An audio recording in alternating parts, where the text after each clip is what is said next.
सर्वमतेत समस्त दोषं प्राणन्य सर्व जगति परमेश्वरस्य साक्षात् ईश्वरेण शरणं रम्य ओम आवाज येईना.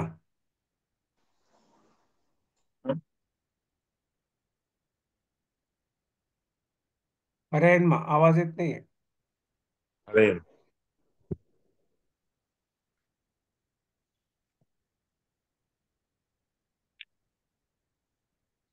येते क्या हा, आता आला. आला व्यवस्थित आला. वायर जरा हे झाली नाही, व्यवस्थित आला आता. तयार आलंय ना हा, हम्म. ठीक आहे कुठं झालंय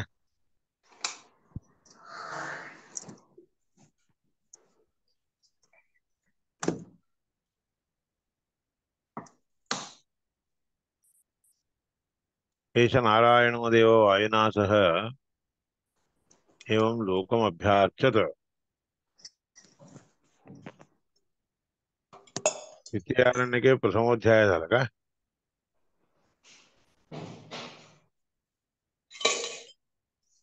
हम्म.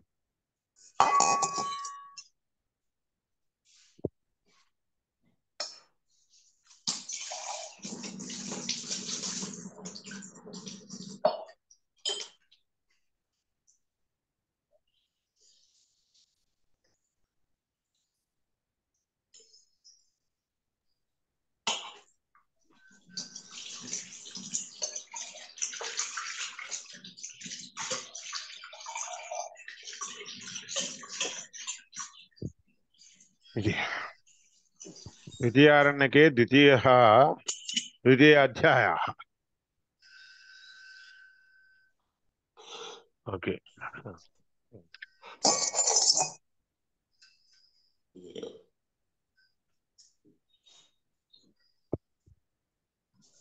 यावतीभिः ऋग्भिः शंसिताभिः षट्त्रिंशत् सहस्राण्यक्षराणि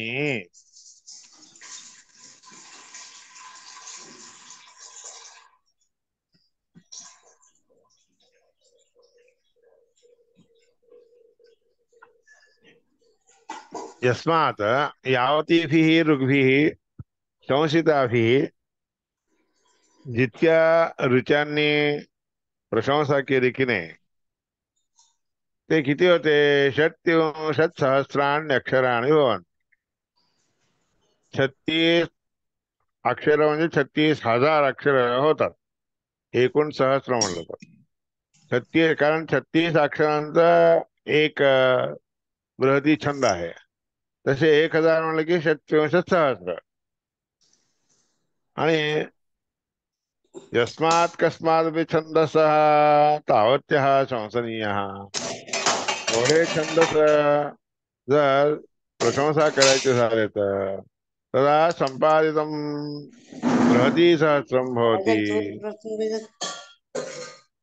हा तोपर्यंत बृहती सहस्र होतात 1,000 असे झाले 36 शब्दांचे एक शब्दी 36 अक्षरांचा एक बृहती पंक्ती असेल तर बृहती छंदस असेल तर तसे 1,000 म्हणले की बृहती सहस्र होऊन जातं तत्र या व्यंजनाभिमानी देवता त्यामध्ये व्यंजनांच्या अभिमानी जी देवता असते की नाही सर्व प्राणांच्या शरीर रूपाने शरीराची अभिमानी देवता असते आणि स्वयंभू मनु त्याचा प्रधान आहे स्वयंभू मनु घोषाभिमानी देवता सर्व जीवाभिमानी ब्रह्मा आणि घोष जे असतो की नाही घोष म्हणजे शब्द उच्चारण जे असतो की नाही त्याची अभिमानी देवता सर्व जीवाभिमानी असणारा ब्रह्मा आहे म्हणजे जितके जीव आहेत त्या सगळ्या जीवांचा अभिमानी असणारा ब्रह्मा आणि उष्माभिमानी वायू आहे उष्म म्हणजे श श स ह हं? ह्या सगळ्यांना उष्म म्हणतात त्यांचा वायू आहे व्यंजनानां शरीरस्य च अभिमानी मनस्पतः व्यंजनाने सगळ्या शरीराचे अभिमानी असणारा असा कोण आहे तर मनु. घोषाणाम सर्व जीवानाम अभिमानी, घोष सर्व जीवांचा अभिमानी असणारा असा चतुर्मुख आहे. उष्माभिमानी वायुश्च, हे सगळे त्याला प्रमाण दाखवायला लागले. व्यंजनानां शरीरस्य च अभिमानी मनस्पतः, घोषाणां सर्व जीवानां अभिमानी चतुर्मुखः, उष्माभिमानी वायुश्च प्रतिपाद्यो जनार्दनः. प्रतिपाद्य म्हणजे सगळ्या मंत्रांनी प्रतिपाद्य म्हणजे प्रतिपादन केला जाणारा जनार्दन आहे. हे देशामध्ये विष्णू सगळ्यांचा, ह्या सगळ्यांचा अधिपती विष्णू आहे. बृहती म्हणून जे छंदस आहे, मुख्यस्य देवताम, बृहती छंदसाचा देवता आहे तो. उपास्य वशिष्ठो भूत, उपासना करणारा वशिष्ठ आहे. आणि वशिष्ठ हा शक्र वशिष्ठाच्या बरोबर देवेंद्र. एताम विद्याम कौशिकाय, ही विद्या कौशिकाला, भरद्वाजाय च आदरात, कौशिकाला, विश्वामित्राला आणि भरद्वाजाला आदराने दिली.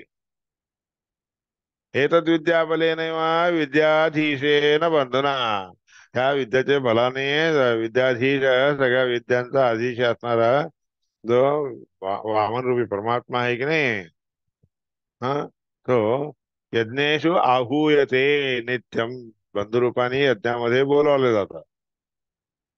इंद्र विष्णू प्रसाद, इंद्र विष्णूच्या प्रसादाने षट्त्रिंशत रूपवान, 36 रूप असतात त्याचे.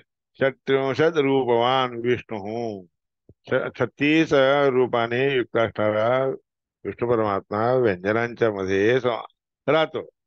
विष्णू व्यंजने संस्थिता, तान्येव विष्णू रूपाने रात्री नामापि देवता, तेवढेच विष्णूचे जेवढे रूप आहेत तेवढे रात्री रूपाने लक्ष्मी देखील त्याची देवता होते. एक एकंच सहस्रम तत, एक एक ह्याच्यामध्ये हजार हजार असं करून, तद व्यंजनेषु च रात्रीषु, व्यंजनामध्ये आणि रात्रींच्या मध्ये त्या रूपाने लक्ष्मी देवी विष्णू परमात्मा दोघेही राहतात.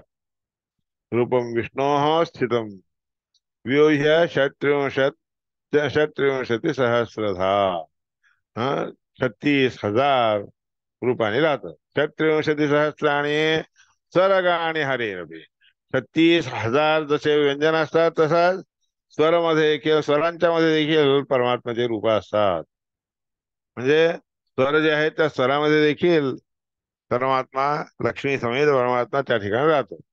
तान्येव अन्नाम दैवतानी रूपाणी परमात्मनः, दिवसाचे जे परमात्म्याचे रूप आहेत ते देवतांच्या मध्ये राहणारे आहेत. दोन्ही मिळून 36,000 प्लस 36,000, म्हणजे व्यंजन 36,000 आणि स्वर 36,000, हे सगळे मिळून एकूण 72,000 झाले. द्वासप्तती सहस्राणी रूपाण्यवम रमापती, एकूण 72,000 रूप आहेत रमापतीचे. शताब्दानामहोरात्र दैवतान्युत्तमानि च, 100 वर्ष असतात ना आयुष्य, शताब्द, शताब्दानाम अहोरात्र दैवतानी, दिवस आणि रात्रीचे दोन्हीचे मिळून हे सगळे उत्तम असणारे परमात्म्याचे रूप आहेत 72,000. बृहती सहस्र वर्णानामपि ध्यात्वा अखिलांडपी, बृहती सहस्र वर्णांचे सगळे परमात्म्याचे रूप ध्यान केला असताना, शतवर्ष हरि ध्यान फलम आप्नोति पुरुष, 100 वर्षापर्यंत परमात्म्याचे ध्यान केलेलं फल त्या पुरुषाला प्राप्त होतं. माझा जरी 100 वर्ष नाही जगला तरी 100 वर्ष परमात्म्याचे आपण ध्यान केल्याचं तेवढं फल त्या पुरुषाला प्राप्त होत. एवं ज्ञात्वापि संपाद्य बृहतीनां सहस्रकम, असं जाणून बृहती सहस्र यज्ञ परमात्मा नारायण परमात्म्याचा पूजा करून संतोषाने आराधना केली असताना, ज्ञानात नारायणस्य प्रकृष्ट ज्ञान संतते, हे परमात्म्याच्या उत्कृष्ट रीतीच्या ज्ञानाचे संपत्ती आपण प्राप्त केला असताना, स एव मे मयो विष्णू, स एव मे, तोच परमात्मा, मे मया हा माझ्यामध्ये राहणार आहे, विष्णू प्रकृष्ट ज्ञान रूपक, हा उत्कृष्ट प्रकारचं ज्ञान धारण करणारा श्रीहरी माझ्यामध्ये राहतात. प्राधान्यम मय शब्दोयम, इथं मय म्हणजे काय, शरीरमय म्हणजे काय, प्रधानतः परमात्मा सगळ्या आपल्या शरीरामध्ये राहतो असं ते समजून घेतल्यासारखं होतं. भक्ती विष्णोस्तदैव, ही विष्णू परमात्मा केव्हाही प्रधानतः आपल्यामध्ये राहत असतो.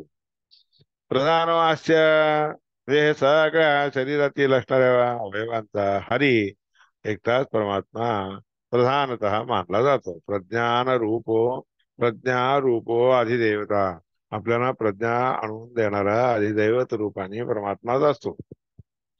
ब्रह्मामृतं च तेनायं ब्रह्मादिमय उच्यते, म्हणून ब्रह्मादिमय असणार असं ते रूप आपल्या शरीराचं मध्ये असणारं ते परमात्म्याचं रूप आपण चिंतन केलं म्हणजे अमृतमय शरीर होतं. म्हणजे तेवढं सुख अमृता सुखम अमृतामध्ये म्हणजे मोक्षामध्ये जे सुख मिळतं तेवढं सुख प्राप्त होतं त्याला. सर्वोत्तम स्वरूपत्वात विष्णुरक्तस्थ देवता, सगळं परमात्म्याचा उत्तम असणारं स्वरूप या बृहती सहस्रनामाने दाखवलेलं आहे. म्हणून सगळ्यात मुख्य ह्या बृहती सहस्रनामाची देवता म्हणजे परमात्माच आहे. ब्रह्म पूर्ण गुणत्वाच्या, त्या परमात्म्याला ब्रह्म देखील पूर्ण गुणाने युक्त असल्यामुळे म्हणतात. नित्यत्वात, नित्य राहत असतो. नित्यत्वात अमृतं तथा, नित्य परमात्मा असं राहतो म्हणून अमृत रूपाने. एतादृशंतो यो विष्णू प्रधान वेत्य सर्वदा, अशा रीतीच्या या परमात्म्याला जो कोणी प्रधानप्रमाणे प्रधान रीतीने जाणून घेतो, वेत्ती तत्वतः सर्वदा वेत्ती, असा तत्वतः परमात्म्याला जाणून घ्यावा, सर्वदा जाणावा. प्रज्ञादिभिर्गुणे स्वस्मात, प्रज्ञा इत्यादी देणारा देखील सगळे त्या परमात्म्याचेच गुण आहेत असं जाणून घेऊन, परेभ्यश्च सदा अधिकम, तर इतर देवतांच्या पेक्षाही अधिक असणारा श्री हरी परमात्मा आहे असं जाणून घेतो. प्रज्ञादेव ब्रह्मा, परमात्मा प्रज्ञादेव ब्रह्मा जो आहे की नाही, ब्रह्मा म्हणजे ब्रह्मदेवाला सपरिक्रिया म्हणजे प्रज्ञा देणारा म्हणून असं करणारे परमात्माला अमृत असं म्हणतात. प्रज्ञादी मय एवं स भूत्वा देवान क्रमेण च, प्रज्ञामय असं होऊन तो परमात्मा सगळ्या क्रमाने एकेकांना देवांना देखील प्रज्ञा देणारा आज्ञा देणारा देखील असतो तो. किती मारुत पर्यंतान मारुतेन च केशवम, त्याप्रमाणे क्रमाने सगळ्या देवतांना मारुत म्हणजे वायुदेवापर्यंत क्रमाने प्रज्ञा देणारा आज्ञा देणारा तोच आहे असं सांगतो. मारुता सहित वायुदेवा सहित केशव परमात्म्याला संपादनाचे संपादन करून हं, विद्या ही बृहती सहस्रनामाची विद्या आहे की नाही, विद्यायाः अस्याः परतैव च, त्या श्रेष्ठ असणाऱ्या विद्येचं द्वासप्तसहस्राणी रूपाने 72,000 जे रूप आहेत रमापतीचे, परमात्म्याचे, रमापती म्हणजे लक्ष्मी समेत परमात्म्याचे जे रूप आहेत ते सगळे बृहती सहस्र संस्थानी, बृहती सहस्रामध्ये असणारे स्वर व्यंजन भेदाने विभिन्न असणारे ते आहेत.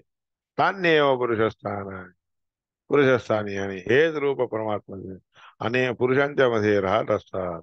यस्मात पुरुष संस्कृतम, म्हणून पुरुषामध्ये हे सगळे राहतात.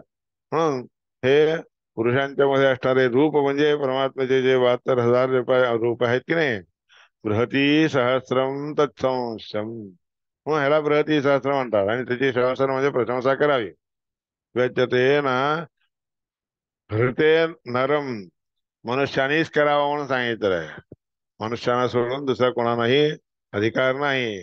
सहस्राणि धान्यवा हर्निशा सुच, तेच रात्र आणि दिवसामध्ये राहत असतात. मनुष्यामध्ये कसे राहत असतात तसेच रात्र आणि दिवसामध्ये राहत असतात. विष्णू रूप, आणि हे विष्णू परमात्म्याचे रूप आहेत. सूर्य पिच, तेच सगळे रूप सूर्यामध्ये देखील अहो रात्र, रात्री आणि दिवसाच्या रूपाने सूर्यामध्ये देखील राहत असतात. तस्मात योयम अहम नामा, म्हणून त्या ठिकाणी अहम शब्दाने वाच्य असणारा जो कोणी आहे तो म्हणजे सारखा परमात्माच आहे, दुसरा कोणी नाही. म्हणून अहम ह्या शब्दाचा अर्थ सदा आहे तो हे हेतुतः, त्याला कधीही सोडता येत नाही. हा, म्हणूनच त्याला अहम म्हणतात बरं का. तेव्हा असो सूर्यसंस्था, तोच सूर्यामध्ये देखील राहत असतो. साक्षात नारायण असतो, साक्षात नारायण नावाचा परमात्मा सूर्यामध्ये राहत असतो. यो सौ सूर्यगतो विष्णू, हा जो सूर्यामध्ये असणारा विष्णू परमात्मा आहे की नाही, सो आहे यो भास्करा देवी, भास्कर म्हणजे सूर्य इत्यादिकांच्याकडून सोडला जाणारा असतो म्हणून अहेय, म्हणून अहम शब्द वाच्य आहे. एवं मनुष्य जीवेषु, त्याप्रमाणे मनुष्यांच्या मध्ये जीवामध्ये देखील सूर्यादिकामध्ये देखील राहणारा एक एव परो विष्णू, श्रेष्ठ असणारा श्रीहरी परमात्मा एकटाच आहे.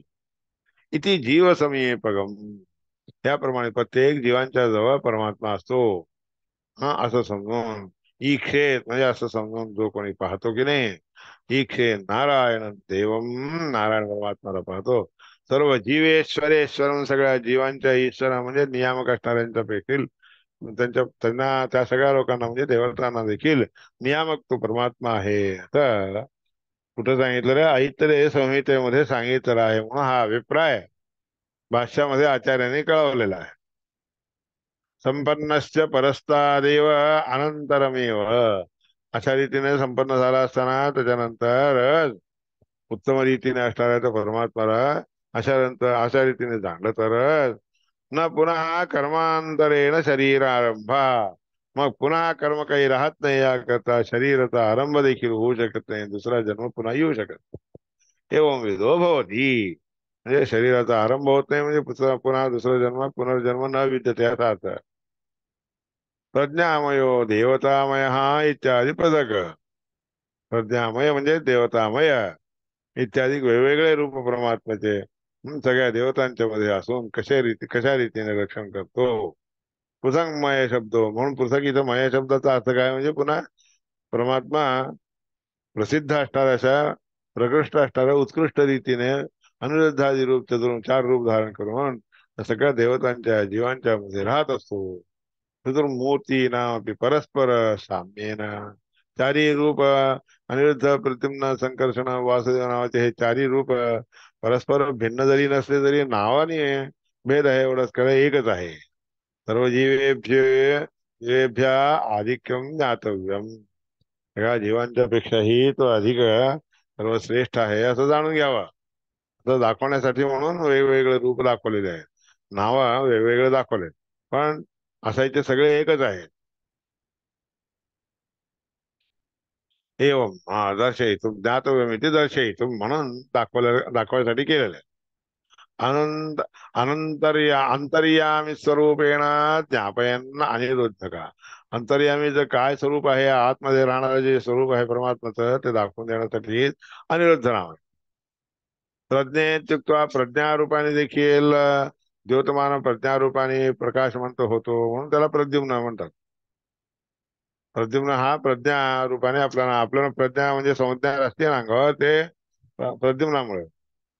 अमम करोति यच्छास्त्रम अमृतम स्वस्मिन् पुनः पुनः, अमम करोति यच्छास्त्रम, अमम म्हणजे मंगलकारक असणार असं करतो, हे शास्त्र मंगल रूपाचं करतो, मंगलदायक करत असतो, म्हणून त्या परमात्म्याला अमृतम, शास्त्रम ऋतम, शास्त्राला ऋत म्हणून, तस्मिन् पुनः पुनः, आतमध्ये असणारं स्वतःच जे रूप आहे ते मंगलदायक असणार असं करतो, पुनः पुन्हा असं करत असतो म्हणून संकर्षण, संकर्षण हा ह्याच्यामध्ये अमृतत्व, अमृत रूपाने अमृत देणारा देखील परमात्माच आहे. सम्यक उत्तम रीतीने इकडून कर्षण म्हणजे ओढून घेतो, खेचून घेतो आणि आपल्या लोकांना पाठवून देतो. तस्मात वासुदेव वस्तू ब्रह्मणात, मग नंतर वर खेचून घेऊन जातो आणि वासुदेव रूपाने परमात्मा काय करतो, ब्रोहणात जीवाना, सगळ्या जीवांना एकवटून एकत्रित आणून जीवाना मुक्तिदानेन, सगळ्या जीवांना मुक्ती देऊन त्यांना आनंद देतो, म्हणून ब्रह्म इति कथित हा प्रभू, म्हणून त्या परमात्म्याला ब्रह्म असं म्हणतात. एवम एकोपी भगवान चतुर्धा समुदय, याप्रमाणे परमात्मा हा एकटाच असला तरी देखील चार रूपाने, चतुर्था म्हणजे चार रूपाने इथं आपण विचार करत असतो. अनिरुद्ध प्रद्युम्न संकर्षण वासुदेव, आणि तोच ब्रह्म आहे. चातुरात्मे इत्यादी वाक्य चातुरात्म्य संहितेमध्ये सांगितलेले आहेत. चातुरात्म्य संहिता म्हणून एक आहे.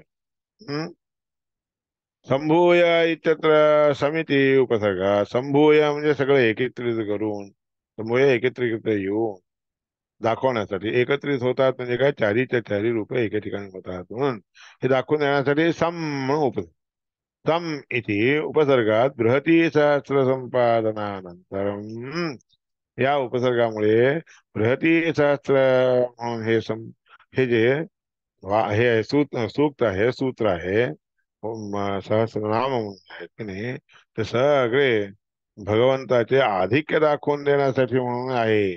परमात्मा सगळ्या देवतांच्या मध्ये अधिक आहे. पुनराधिक्येन ज्ञायते इत्युक्तम भवति. अधिक रूपाने परमात्माची महिमा जाणावी म्हणून सम म्हणून सांगितलं. भगवदाधिक्यम अधिकम अथवा भगवंताचे आधिक्य अधिक आहे असं जाणून देवतापि क्रमेण प्राप्नोति. देवता लोकांना देखील त्यांना क्रमशः एक एक पद त्यांचे त्यांचे पद त्यांना प्राप्त होतात. द्वासप्ततिसहस्राणाम रूपाणाम पर्युपासनात 72,000 रूपांचे पर्युपासना म्हणजे पूर्ण रीतीने उपासना केली असताना आधिक्यम न्यायते विष्णू.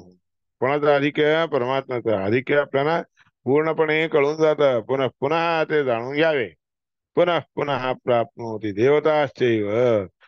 देवता लोकांच्या अनुग्रहाला तो पुन्हा पुन्हा प्राप्त होतो. केशवांता क्रमेण तो प्रमाणे क्रमाने कशा देवतांना ह्याच्यानंतर तो त्याच्यानंतर तो असे करत करत करत केशवांत शेवटी परमात्मा केशवरूपी परमात्माला जाणून घ्या. योग्य अस्यास्ते विद्याया हा देवा ऋषे. ह्या विद्येला जाणण्यासाठी योग्य असणारे कोण कोण आहेत? देवता लोक आहेत, ऋषी आहेत इत्यादी सत्तत्व संहितेमध्ये सांगितलं आहे. बृहती सहस्र स्थितानी विष्णुरूपाणी पुरुषे स्थितानी.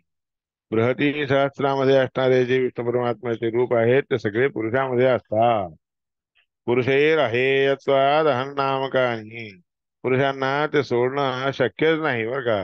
म्हणून अहम शब्द वाच्य असणारे हे रूप परमात्म्याचे प्रत्येक पुरुषामध्ये राहत असतात. तान्यव सूर्य स्थितानी. तेच सूर्यामध्ये देखील राहत असतात बरं का. यान्यव सूर्य स्थितानी.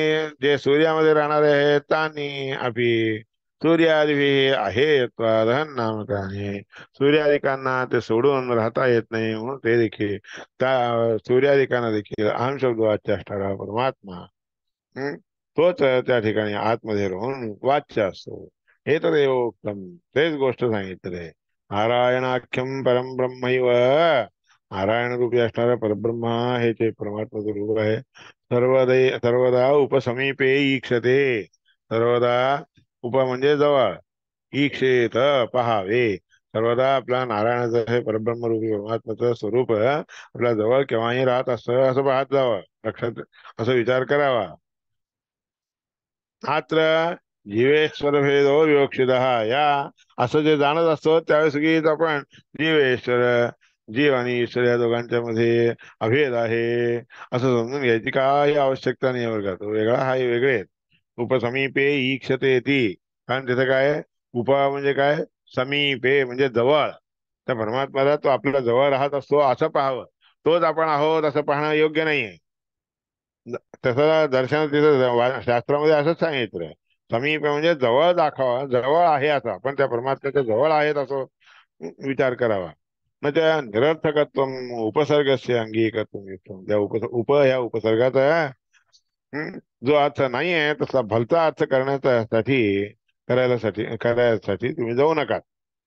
नाही आर्षेषु वेदादिषु ऋषींनी पाहिलेले जे वेद आहेत की नाही त्या व्याकरणामध्ये वेदामध्ये व्याकरण निरुक्तादिषु व्याकरणामध्ये निरुक्तामध्ये उपसर्गांच्या मध्ये व्यर्थ विरुद्ध असणारा असा अर्थ कधीही तुम्ही अंगीकार करायला जाऊ नका.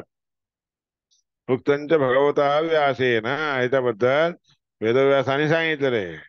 हा अनर्थक स्वरूपापी नानर्थक स्वरूपापी वर्णो वा कुत्रचित भवेत. वेदाधिकामध्ये अर्थ न दाखवणारा एखादा स्वर वर्ण जो कुठेही नसतो बर का.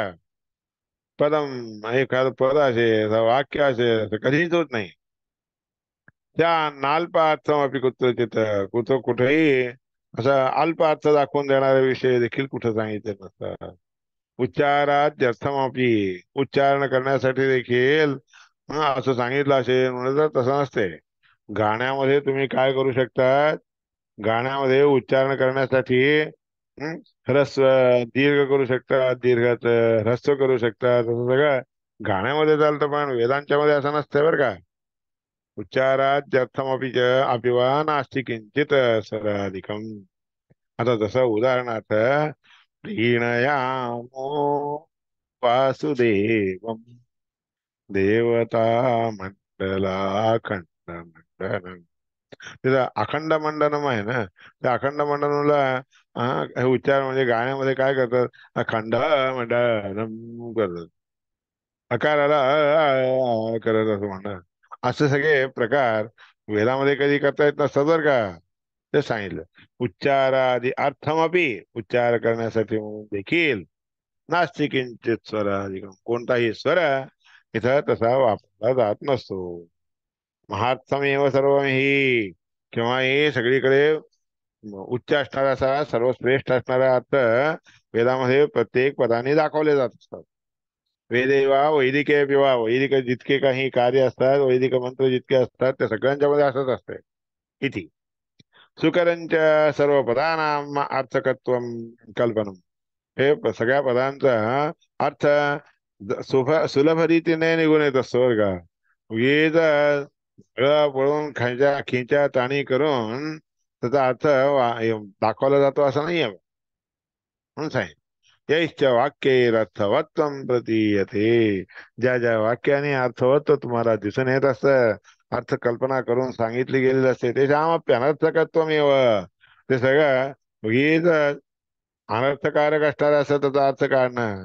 विशेषतः तसा अनर्थकारक असणारा अर्थ काढायची काही विशेषता नसताना देखील विशिष्टता दाखवून देण्यासाठी म्हणून काढत जाणं हे योग्य नाही.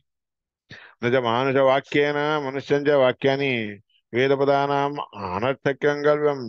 मनुष्यांचं वाक्य असं आहे, वेदांचं वाक्य असं आहे. त्याकरता मनुष्यांच्या वाक्याला अनुसरून वेदपदांचा अर्थ देखील या रीतीने कल्पना करावी, असं करावा बरं का. म्हणून असं करायला जाऊ नये कधी. वेदांचा जो अर्थ जसा आहे तसं सांगितलेला आहे तसाच सांगावा. जीवेश्वर ऐक्यम अंगीकारे, हे जीव आणि ईश्वर हे दोघं एक आहे तसा अंगीकार केला असताना यो अहम, जो अहम शब्दवाच्य असणारा परमात्मा आहे, सहा असौ, तो हा इत्येव पूर्यते, असंच म्हणता येतं. जो तो अहम शब्दवाच्य असणार आहे ना, तोच हा, असंच सांगितलं होतं. पुनर्यो सो सोहम इति व्यर्थम. तो जो आहे तोच मी आहे असं म्हणणं व्यर्थ काय. तो जो अहम शब्द वाच्य आहे तोच सगळीकडे असतो असं समजावं खरं. हं? जो आहे ते काही दिसून येतं तोच तो आहे असं समजून घेणं व्यर्थ आहे. नाही असं ते नाही की म्हणून त्याच्याशी ऐक्य दाखवून घेण्यासाठी म्हणून कधीही विचार करायचा. तस्य अनेन भेदशंका होती. त्यामुळे परमात्मा, हं? परमात्मा आपण भिन्न आहोत असं म्हणण्यामध्ये शंका उत्पन्न होते. म्हणून तसली शंका ज्यामध्ये उत्पन्न होईल तसले का अर्थ काढायला जाऊ नका. अस्य तस्येति भेदांगीकारेण अभेदो मुख्य. हा, असा जो आहे तो असा भेद अंगीकार करून अभेद सांगणं योग्य नाही. किंतु तदहीन त्वमेव अन्यस्य होत. केव्हाही पण त्याच्या अधीन असणारे सगळे लोक असतात असा अर्थ होऊ शकतो खरं. स्नेहविशेषाने त्याचाच तो माणूस होऊ शकतो, पण तोच होऊ शकत नसतो कोणी. हो ते जो कुलकर्णी आहेत ना, म्हणजे कुलकर्णी म्हणून हा जो शब्द आहे की नाही, कुलकर्णी हा शब्द त्या वंशातील सगळ्या लोकांना लागू होतो. तोच कुलकर्णी हा म्हणून असं म्हणणं म्हणजे ज्या व्यक्तीला तुम्ही कुलकर्णी म्हणून म्हणत असतात की नाही, ज्याला म्हणजे मनामध्ये तुम्ही ठेवून घेतात, तोच सगळे कुलकर्णी का तेच होतात काय? ते वेगवेगळे असतात. चैत्र मैत्र असं म्हणलं तर म्हणताना देखील चैत्र जो आहे की नाही तोच मैत्र आहे इत्यादी शब्दामध्ये चैत्रो मैत्र इतिवत भवेत. जो चैत्र आहे तोच मैत्र असं म्हणल्यासारखं होतं. जो मैत्र आहे तोच चैत्र होतो. अशा रीतीने अर्थ काढणं योग्य नाही. तत्र ही उभय स्नेहापेक्षया, दोघांचाही स्नेह अधिक स्नेह असल्या कारणाने चैत्र मैत्र सगळे एकसारखे दिसत पुनर्वचनम युज्यते, पुन्हा पुन्हा वाक्यासाठी वापरलं जात असतं. अभ्यासत्वे एक प्रकारेण प्रयोगो दृष्टा. तुम्हाला तसा अभ्यास झालेला असतोय म्हणून तुम्ही एकच प्रकारचा प्रयोग करत असतात. मात्र हे प्रयोग द्वैविध्यम दृश्यते, त्याच्यामध्ये प्रयोगामध्ये दोन दोन दोघं दोघं वेगवेगळे दिसून आले तरी देखील तेच हो हे म्हणून म्हणतात. तेच हो हे म्हणजे तेच कुलकर्णी हो हे म्हणून असं म्हणतात. तेच कुलकर्णी म्हणजे ज्या कुलकर्णीला तुम्ही मनामध्ये ठरवून धरून बोलतात, तोच हा म्हणून म्हणा. तोच हा होतो म्हणजे तो व्यक्ती वेगळा, हा व्यक्ती वेगळा. म्हणून त्या अभ्यास तुमच्या बोलण्यामध्ये तसा अभ्यास पडलेला असतो म्हणून तेच ते हो, तेच हे हो असं म्हणतो, वापरतो. एक प्रकार बहुशो वाघ अभ्यास हा इतिरता.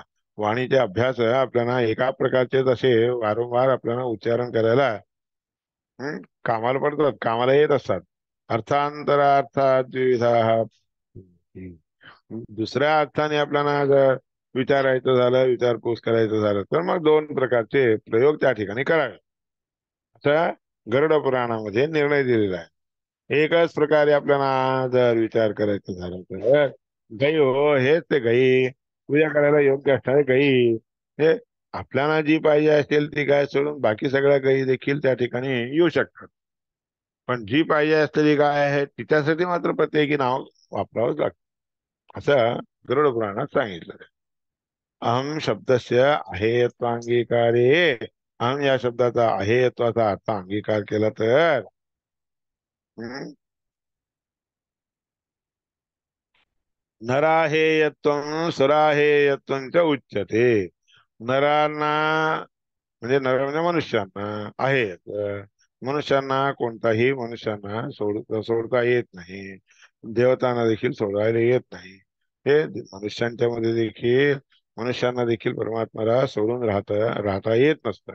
देवतांना देखील परमात्म्याला सोडून राहणं येत नसतं. असं अर्थ घ्यावा का व्यर्थ असणार असं नर काय सुर काय सगळे तोच आहे असं समजून घेणं चुकीचं. वैयर्थ म्हणून येऊ शकत नाही असं दुसरं त्यांना सोडून दुसरं म्हणून असं म्हणण्यामध्ये फरक आहे. हा इति ब्रह्मा. शब्दाचा अर्थ ब्रह्मा. तत्र आगतमहम इति. त्या ब्रह्मापासून आलेलं अहम. अहम. म्हणजे हे नसलेलं. म्हणजे ब्रह्म. ब्रह्म कसा आहे सोडताच येत नाही त्याला. बघा अहम इति अहम इमम विजानाति. असं कधी म्हणत नाही. मी अहम इमम विजानामि, मी याला जाणतो, मी याला जातो असं म्हणता येत नाही. मी ह्या परमात्म्याला जाणतो असं कधी कोणी म्हणत नाही. मीच जाणतो म्हणजे काय अर्थ, मीच तो आहे असं जाणतो म्हणून कधीच म्हणत नसतात. म्हणून तस्य उपनिषदम अहम त्यासाठी उपनिषद निघालेला अहम इत्यादी विष्णुदेव आहे यत्वे हा इत्यादिकामध्ये विष्णू परमात्मा आहे त्या न सोडण्यासारखा आहे. बाकीच्या लोकांना आपण सोडू शकतो पण विष्णू परमात्म्याला मात्र सोडता येत आहे यत्वे ना अहम नामकत्व प्रसिद्ध आहे. म्हणून त्या परमात्म्याचं नाव अहम हे प्रसिद्ध झाले. अहम शब्दस्य अस्मत् शब्द अहम हा शब्द जो आहे की नाही अस्मत् शब्दाचा अर्थ दाखवून देण्यासाठी म्हणून देखील अहम म्हणून अहम न जानामी, मी याला जाणू शकत नाही, जाणत नाही, मला माहित नाही असं इथे न युज्यते. अस्मत् शब्द हे शब्द वापरला असताना अहम म्हणजे मी ह्याला जाणू शकत नाही. स्वतः मी ह्याला असं जाणू शकत नाही असं कसं होऊ शकतं बरं. मी जाणू शकत नाही, मी म्हणून जे आहे, मी म्हणून ज्या शब्दाने तुम्ही मी वापरतात की नाही त्याला मी जाणू शकत नाही म्हणजे काय अर्थ. मी जाणू शकत नाही म्हणून जाणू शकत नाही म्हणून म्हणलात की नाही. जाणू शकत नाही म्हणजे मी जाणू शकत नाही म्हणून त्याला आपोआप त्याला लागूनच होते, त्याला सोडून म्हणतात येत नाही. म्हणून न जानाति ते न युज्यते. भूरिती शिरो भुवा इति बाहू. तर भू म्हणजे परमात्माचा शिर आहे, भुवा या बाहू घ्यायचं. अक्षिस्तंभो भगवान सगळ्यांच्या डोळ्यामध्ये राहणारा परमात्माच आहे. म्हणून भगवान हे अहम शब्दोदित तो परमात्मा अहम या शब्दाने उदित आहे हे सांगितलं. नाही, जीवस्य अक्षिणी पदकाची.